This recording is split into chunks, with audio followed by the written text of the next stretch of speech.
Thanks so much, everyone. It's our pleasure to finally be here in Montreal with you at NorthSec. I'm Masashi Nishihata. This is my colleague, John Scott Railton.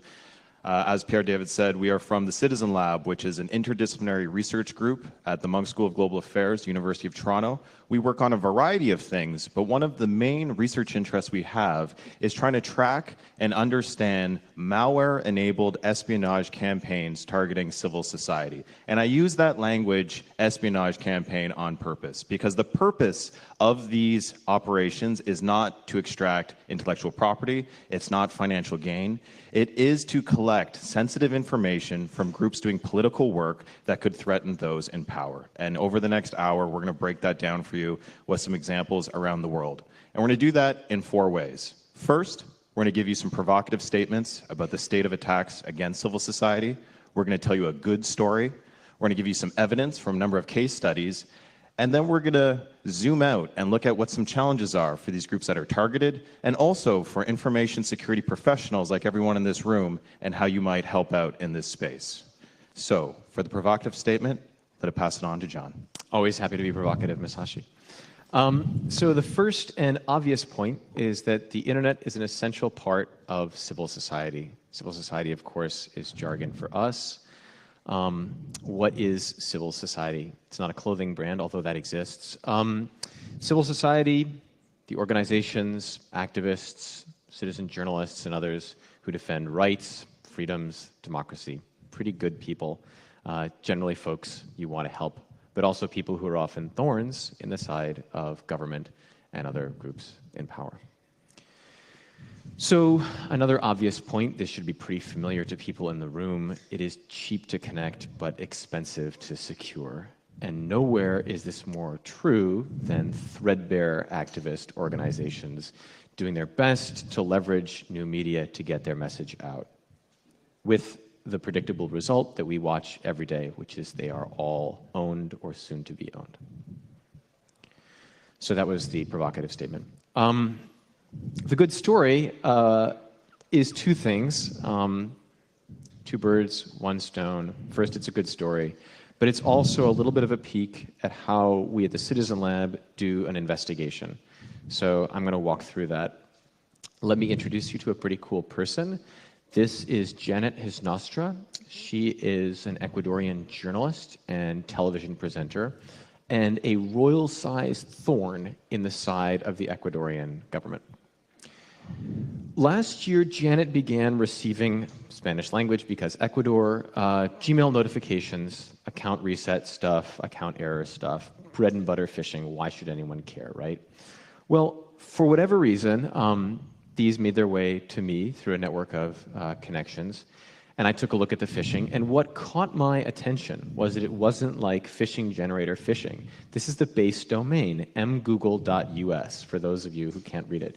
So I was like, that's interesting. Somebody went to the trouble to register this domain, hosting the phishing straight there, raw dogging it, why not?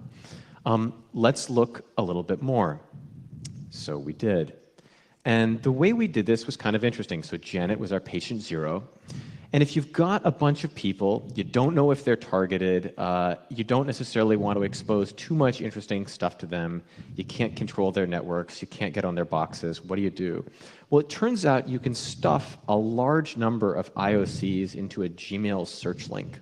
So you can just create a URL that obviously doesn't look suspicious at all, right? But if people trust you enough to click this thing, this will search a Gmail inbox. And what we did was we had it search their inboxes for all the terms that I found in Janet's email that I associated with this group.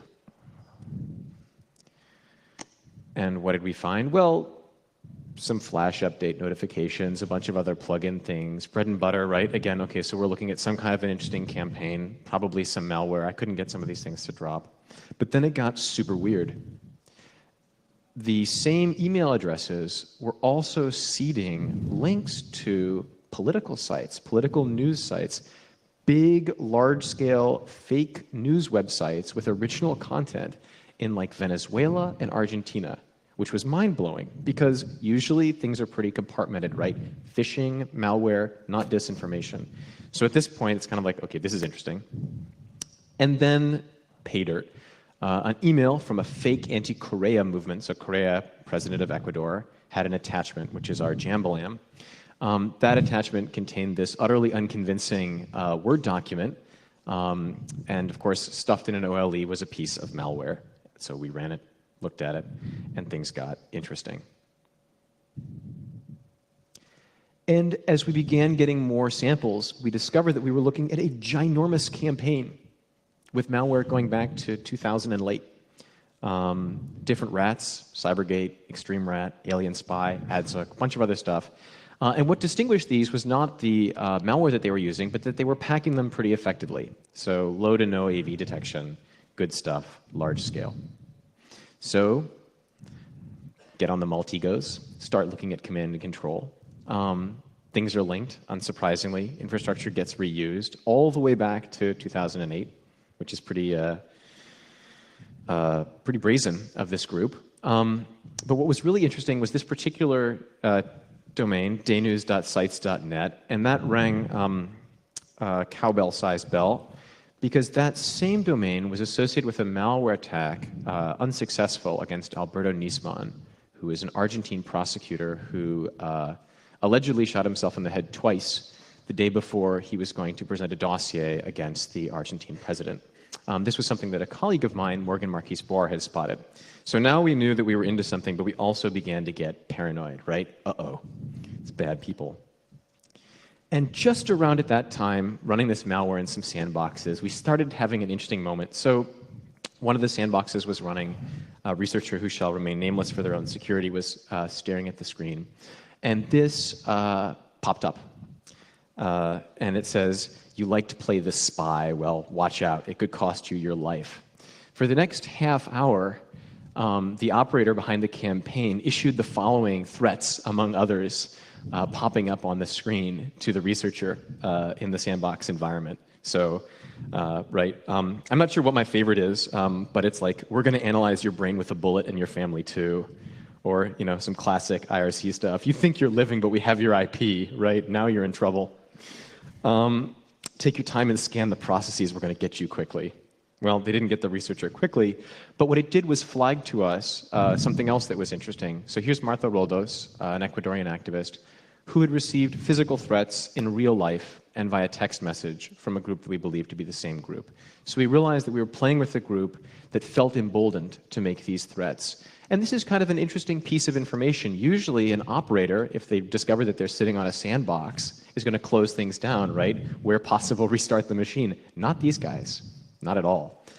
For whatever reason, they felt so emboldened that from their C2, they were issuing these clear text threats.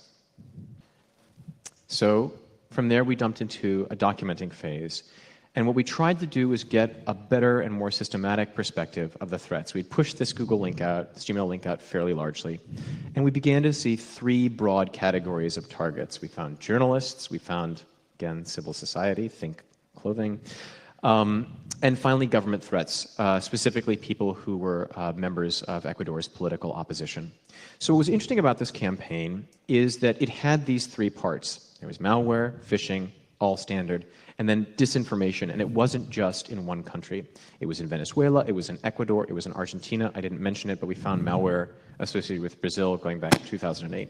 So, it wasn't me. So what's going on there? Is that you, Masashi? We began to get a sense that we were looking at a group that probably had the blessing of the regime that it was located in, felt emboldened as a result to conduct illegal activities, and so emboldened that it would roll the same infrastructure for 8 years against political targets throughout Latin America. So here we are, nice little map, right? Kind of the same story. Well, at this point, and because we're not private sector, right, we didn't just put this in a report and share it with the client or close things down. We got to do the fun part, which is push the information out much more broadly. So we wrote a really cool report and called them Pack Rat because they have rats that they pack, but also they hang on to domains forever. And we worked with a news organization to do a story. So here's Janet again. One of the cool features of this was that we also dumped out all the IOCs and, of course, worked with providers and hosters to take Pack Rat down. Interesting fact, further confirming, and I'm not going to state while I'm standing up here who we think they are. After a couple of weeks of drama around this case, their infrastructure popped back up, and they're still rolling.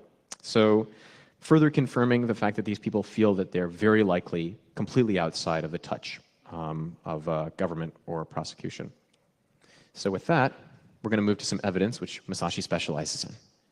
So we're going to go over a number of case studies, but as we do this and do a couple deep dives into them, I want you guys to keep in mind the big picture, that throughout these cases from different regions around the world, the message is the same. Civil society is being constantly targeted. Well, how is this done? Well, there's one royal road to your webcam, but there's 3 possible paths it can take.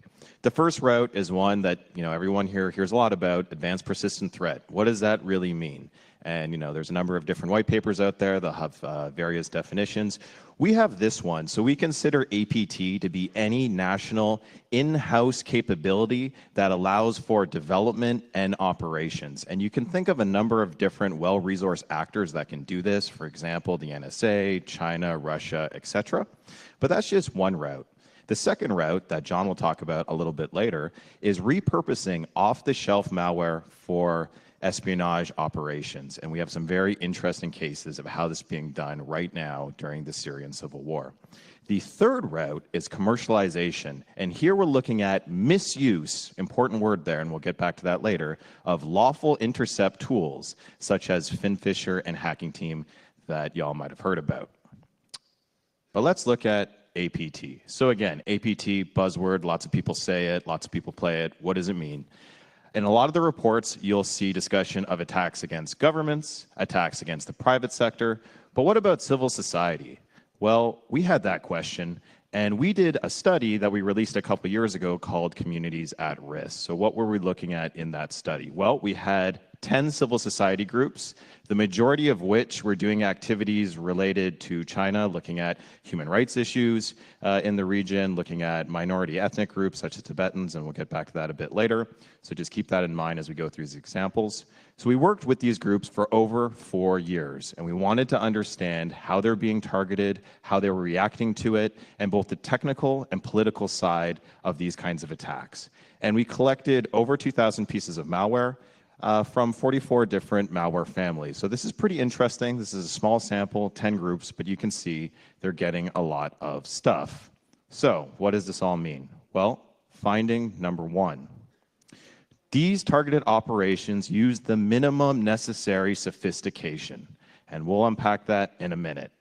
And the most important thing to consider here is the first target is the human on the other side of the keyboard. And unfortunately, all of us in this room have what we like to call forever day vulnerabilities, and they're very hard to guard against. So what you see here is all of the CVEs of the malware that we collected over 4 years.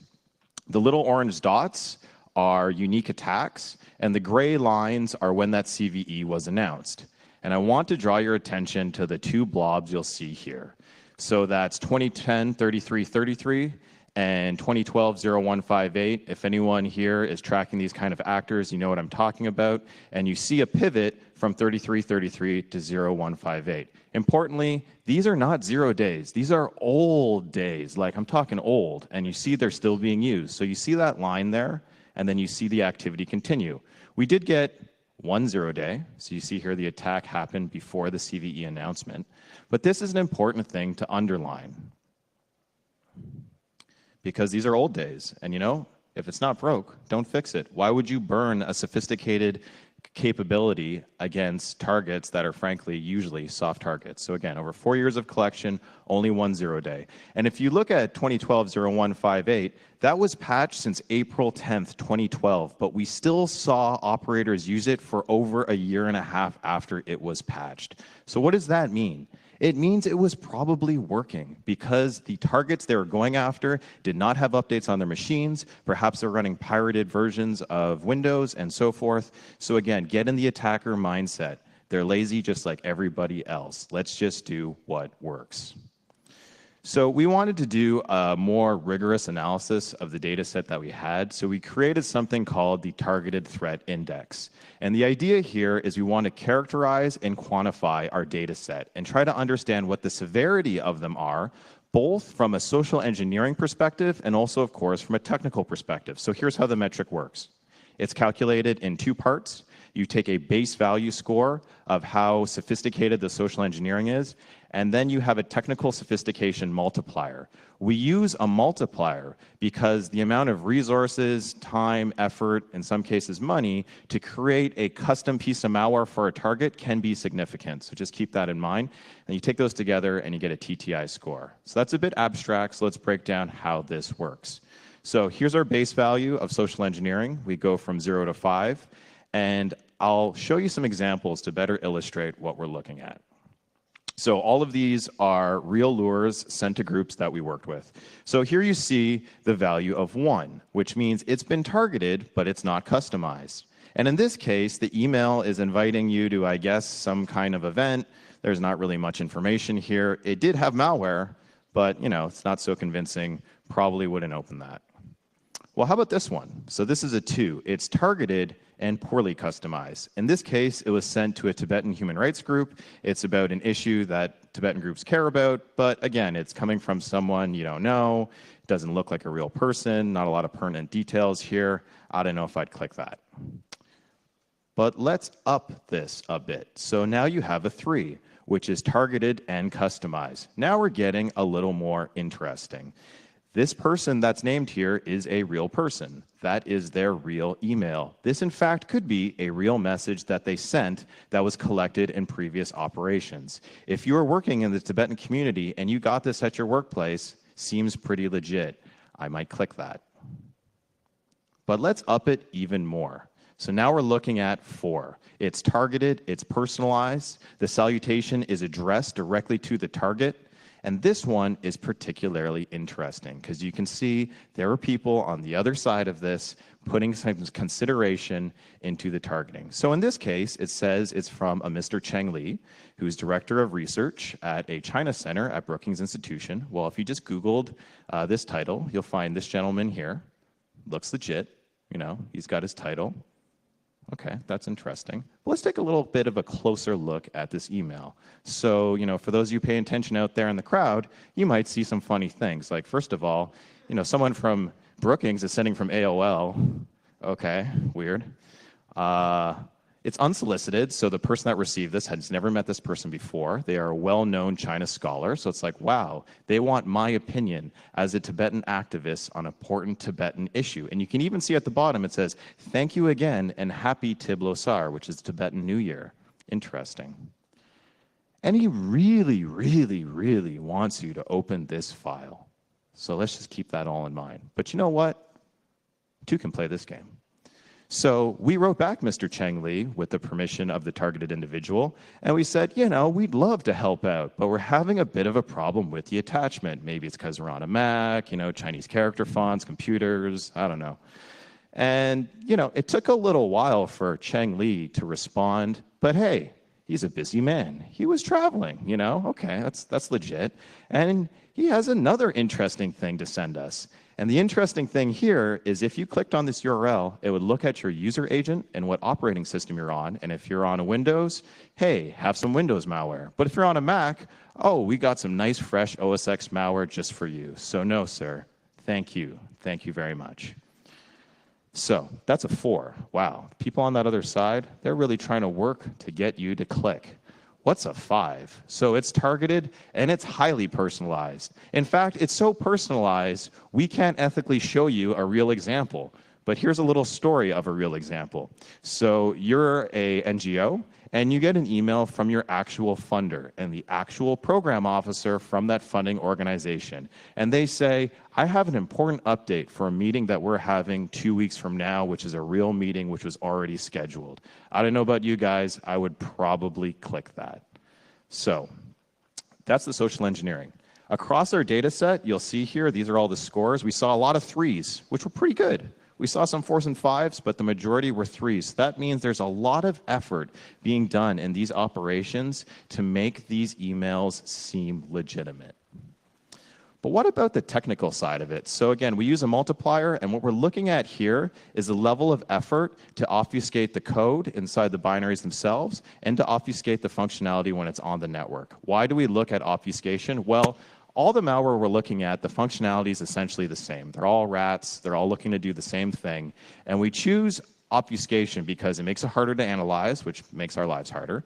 It's harder to find it on the network, which makes defenders' lives harder. And again, it's a way to see the differences between the malware because the functionality is mostly the same. A 2 is like Finn Fisher hacking team level, professional software development. And we didn't see any of these in this data set, but we'll talk more about what that stuff looks like in a bit. So we saw a lot of 1s, a lot of 1.25s, some 1.5. So it's not very technically sophisticated. Overall, if you look at our scores and you put these together, the highest TTI scores were based on high levels of social engineering rather than technical sophistication. So just remember, that's where the effort is going in these particular operations. And why? Because it works. Why up the technical sophistication if you don't have to? Okay, so that was finding 1. Finding 2. Who's doing this? Well, we found that the same groups that are targeting private sector and governments that we hear a lot about in all the white papers that are out there are also targeting civil society. So who runs these ops? Well, looking at the TTPs, looking at the malware, looking at shared infrastructure, we identified 10 distinct espionage campaigns and threat actors, 4 of which are known to target government and private sector, and we know that because of previous reporting by our friends in industry and other research groups. So here's some of them. How many people know NetTraveler? Okay, not a lot of NetTraveler fans in the audience, but they have targeted 350 government and industry and NGO groups. Another one, DTL Group, reported by our friends at FireEye, they have targeted 11 different government and industry verticals. PlugX, again, a very prolific group, has targeted a number of government and private sector groups, as well as NGOs. Perhaps the most significant one we found were these guys, APT1, which I'm sure everyone in the audience knows. It was reported by Mandiant, apparently linked to a specific unit of the PLA, and interestingly, recently the Department of Justice, the United States, served an indictment to 5 individuals who were apparently connected to this operation. If you read that indictment and the Mandiant report, you'll see all kinds of discussion of industry and government targets, but you won't see any mention of civil society. However, we saw them targeting one of our Tibetan groups and also saw an active compromise against a large NGO, which is interesting. It has over 1,000 employees, multiple offices, enterprise-level security, help desk, the works, probably similar to some of the networks that you guys look at in your day job. And what we saw here is the APT1 operators had access to the network of the headquarters of this organization for over 8 months. What did they do when they had access? Well, you know, the typical stuff. They moved laterally, they impersonated staff, they installed rats, and they exfiltrated data. Again, you'll see this discussed in the Mandiant report, but not within an NGO group, which is important. So What's an NGO? A non-governmental organization. So finally, we'll look at finding 3. And that's these operators constantly adapt. And we already saw that with our friend Cheng Li and the nice little pivot they did there. But what's interesting is these adaptations are often in response to defensive measures from the targeted groups. And I just want to share a story about the Tibetan community. Now, this is a community that have been facing these kinds of attacks for over a decade. They are the canaries in the coal mines, so to speak. And they are not laying down on this. They're trying to empower their community through education and through trainings to better equip them with a different mindset. This is a quote from one of the Tibetan trainers, and change their behaviors. And they're doing this really based on data. So in our study, we found that file attachments sent in emails were the most common vector for Tibetan organizations. In fact, 2 of these groups, if they simply didn't open attachments, they would have mitigated 95% of the threats that they receive in over 4 years. So that's interesting. So the Tibetan community started this campaign called Detach from Attachments, a nice play on a little piece of Buddhist wisdom that we should all take.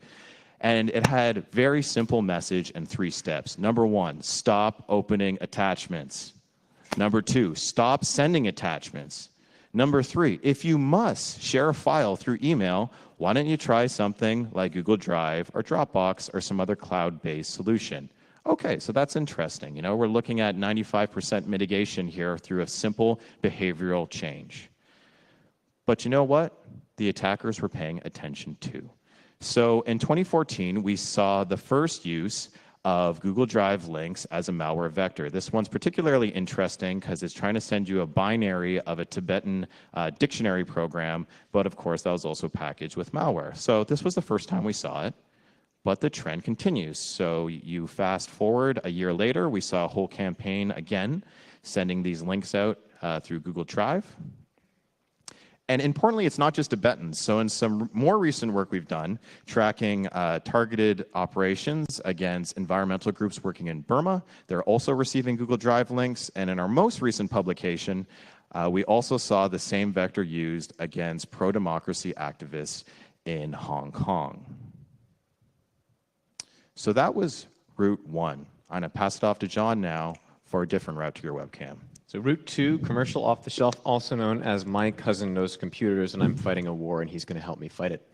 So in the background are a bunch of Syrians sitting on the ground, drinking tea and doing stuff with their computers. So finding number 4, harm is not expensive. Masashi just talked about nation-state in-house approaches. Turns out you can go a long way with commercial over-the-shelf, off-the-shelf malware. And I'm going to talk about one group that's really done more than everyone else to explore that. So back in the day, 2011, beginning of the thing that ended up being called the Syrian Civil War. Back then it was a revolution. People were getting onto the streets. And as that happened, parts of Syria were no longer under the control of the Syrian regime, right? So they're no longer sitting on the network. So how do they regain visibility into the groups that they want to target? Well, easy, malware. Now, they didn't have a lot of existing relationships with malware vendors at that moment, which we'll talk about in a minute. I guess I'll talk about. So what did they do? Well, they had people who had some degree of sophistication, and they just started rolling rats with social engineering. And the two groups doing that, one everybody's heard about, the Syrian Electronic Army. One not everybody has heard about, malware groups working for the Syrian regime. So that's 2011, long time ago. I barely had facial hair.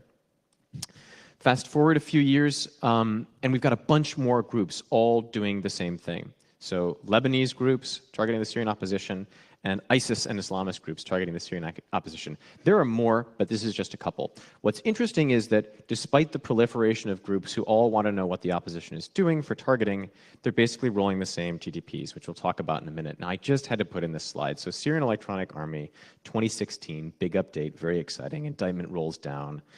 Some pictures, some names, now public. So here are two members of the Syrian Electronic Army. And I wouldn't normally read from a slide, but this is just altogether too good. So here's an indictment against the SEA for blackmail, which it turns out they were doing on the side. So Dardar, who's the guy on the right, had hacked a bunch of companies in Europe and was trying to extort them for consulting fees. And this is just I guess if you're going to do that, this is probably not how you want to do it. So Dardar demanded further payments, which he referred to as blackmail, which is really not what you want to do if you're blackmailing somebody.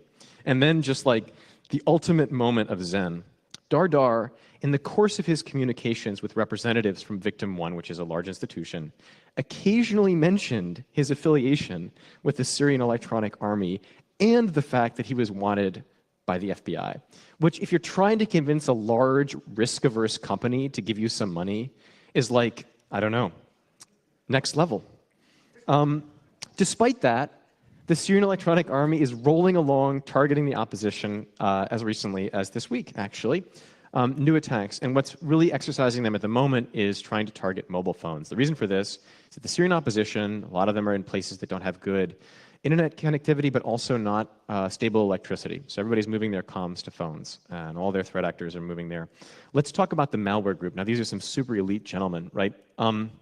Here are their pictures, which they injudiciously posted on social media, somewhere under different names. So anyways, these are some pictures of the guys. And when they're not doing malware, they're also shooting guns at these people, which is a characteristic of this kind of group. And I think it's fair to analogize it to a militia.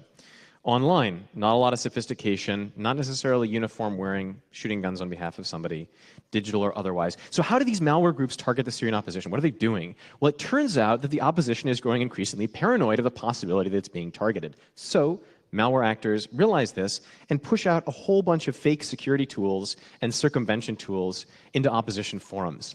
So of course, right, if people are afraid of things, why not give them a maliciously bundled circumvention tool or a maliciously bundled VPN client or Amazon Internet Security, which is a fake AV scanner, which probably works.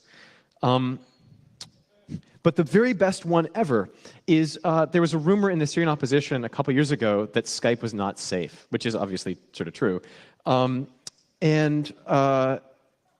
the malware actors, in a moment of genius, released a Skype encryption program, which you can see on the right of this slide. You'd run this executable, and you'd click the button, and it would say, like, congratulations, your Skype call is encrypted.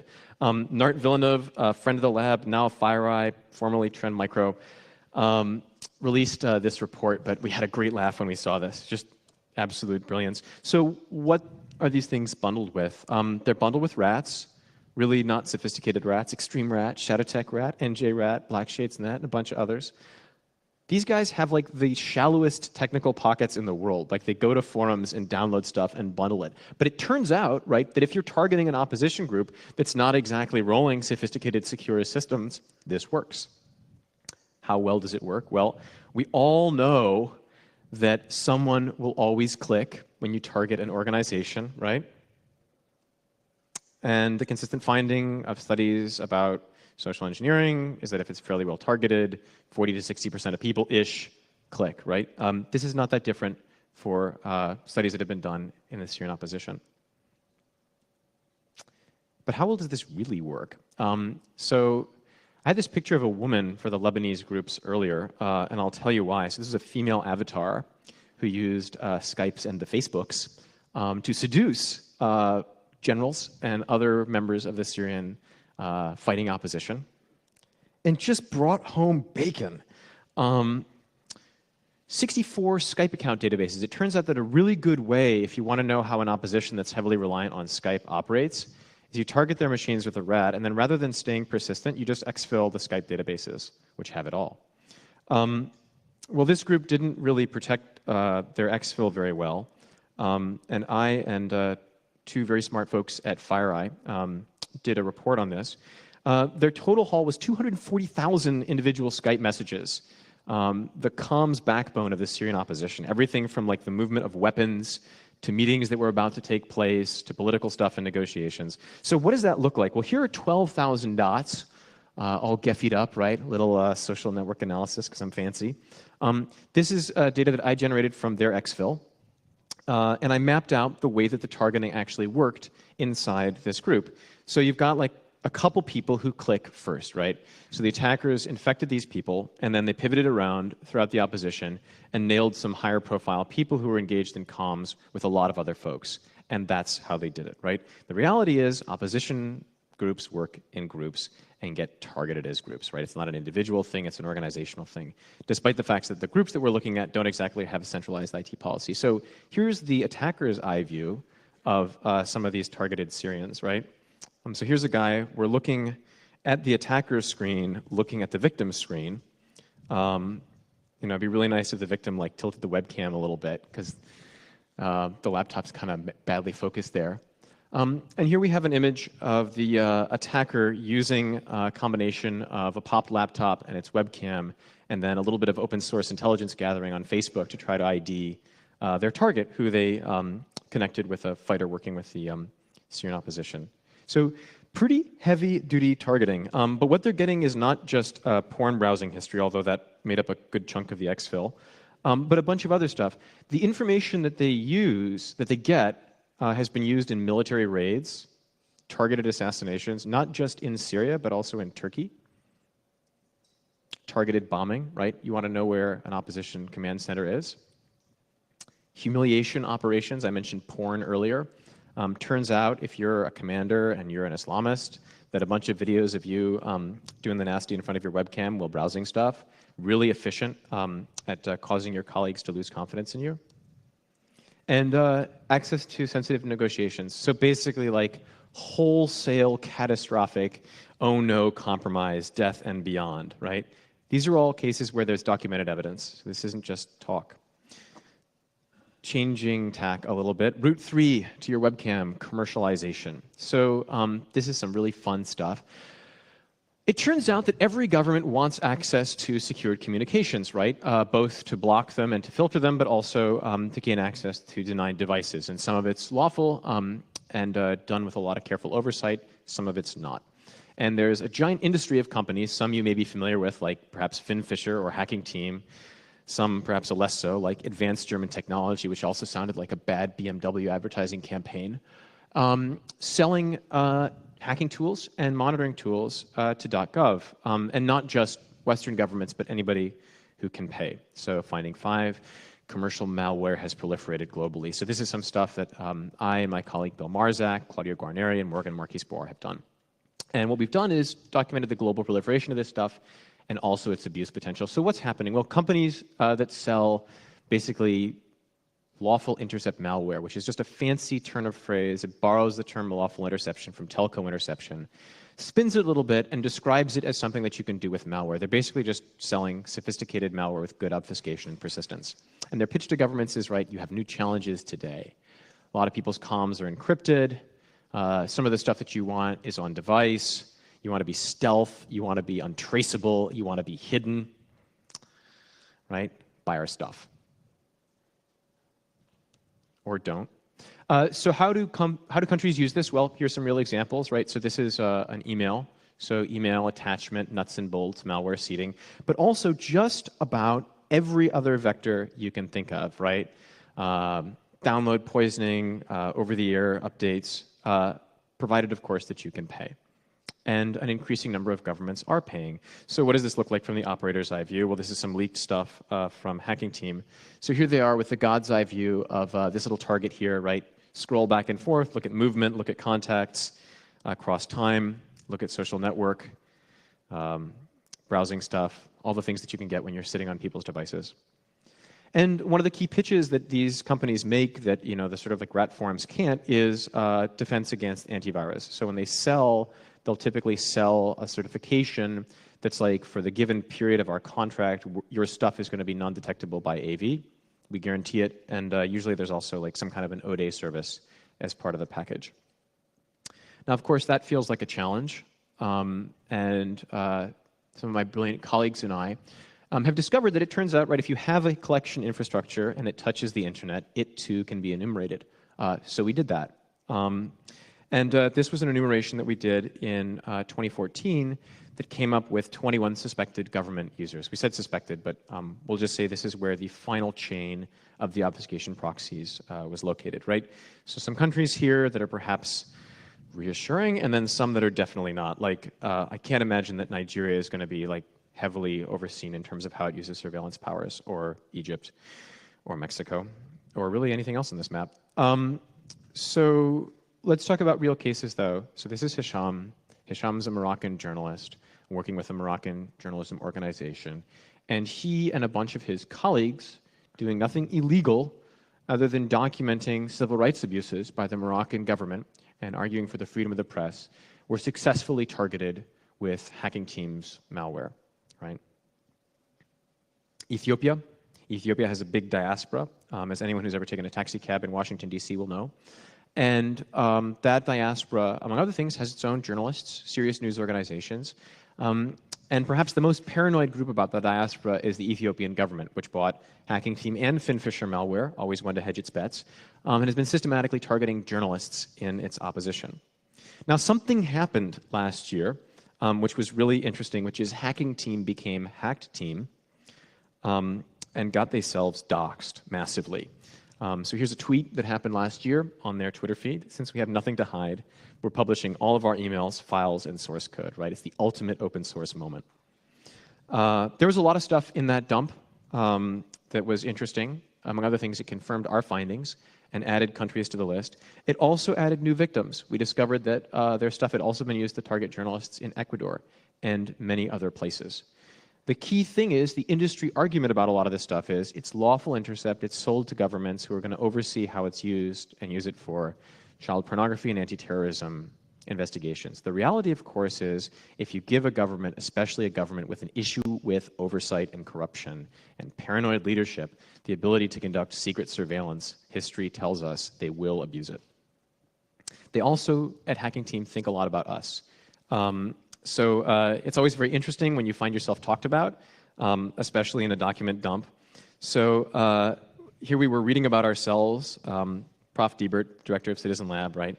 he seems to think that he's running a regulatory organization that has some authority over our worldwide business, right? They'd really prefer it if we just leave them alone.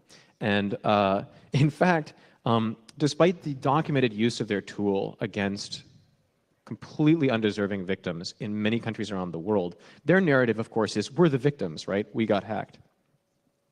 So, finding 6. We've been doing this work since 2012, targeting commercial malware, and I'd love to talk to you more about that in questions. And what we've discovered, every time we look, every surface we scratch, more countries are buying, right? Post-Snowden revelations, every country kind of knows what they could get, right? And everyone would like to buy it. And a lot of these companies have recognized this as a market opportunity. So repressive regimes have learned quickly and are sharing a lot of information to each other about what you might do to preserve your government. I've been talking about Hacking Team. There are a bunch of others. Finfisher, known to many people in the room, is also used widely. Here's a scan that we did last year, looking at the endpoints of their application proxy systems. Bunch of users, many of them likely to use these tools in abusive ways. So we talked about 3 routes to your webcam, and what I'd like to do now is roll it over to my colleague Masashi to talk about some interesting challenges. So first, we want to think about the challenges facing civil society, the community that we at the Citizen Lab care about. And going forward, what's going to be the state of these threats? Well, I hope you can all have taken the observation that we've tried to share with you that the barriers to entry for conducting espionage operations are dropping. You don't need a tailored access operations lead group. You don't need, this in-house development capability anymore. If you have money, you can buy these things. You can even just take a rat from some forum and have some really significant impacts in the real world. So the barriers to entries are low. So what does that mean? We think it means that we're going to see a lot more threats against civil society groups around the world. This is not just something for groups in certain communities. This is not just something for groups that are rubbing certain powerful actors the wrong way. This is something we're going to see in a lot of places, and we're going to see it very soon. So, what about another observation? Well, organization, political mobilization is going mobile. In many of the countries and regions in the world that we're interested in, people don't have a desktop computer. They have a pocket computer. And this is where their life is. This is where they're organizing their activities. This is where their personal life is. This is where their professional life is. And this is where they're going to get targeted. So, prediction, more threats against mobile very soon. And it's probably already started. So these are just some general ideas of what's happening around civil society. How does this affect all of you in the room? So y'all curious? Y'all want to know what you can do? I know some of you do. I know you're thinking. I can hear it. I can feel it. One of the big challenges that I've observed over the past couple of years, we get a lot of people approaching us who are like, hey, what you do is really cool. How can we help, right? I've got some skills. I can reverse the things. We like that. One of the challenges that people often face if they've got some skills or a desire to do engagement is actually the relationship process. How to actually connect with groups who need help. There are things that people in this room do in hardware, and then there are things that y'all do in software, like relationship management. Some of those things can be very challenging.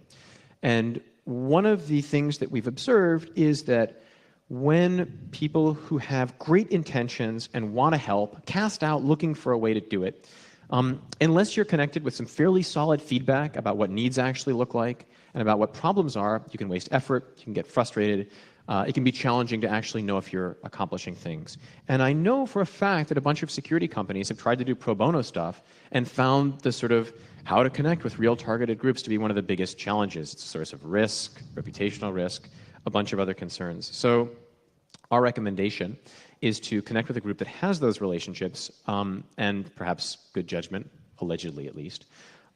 So we're hiring, and we're one of those groups. We'd like to think so. But we also know the space pretty well. And if people sitting in the room find this at all enticing or would just like to jam on some mobile reversing, right, the aforementioned, especially APKs, that we're looking at, there are plenty of opportunities to do so. So I'd encourage you to grab my colleague Masashi, or if you must me, no, I'm just kidding, and ask us. And we can probably connect you either to somebody who's interested or talk to you more about connecting and working with us.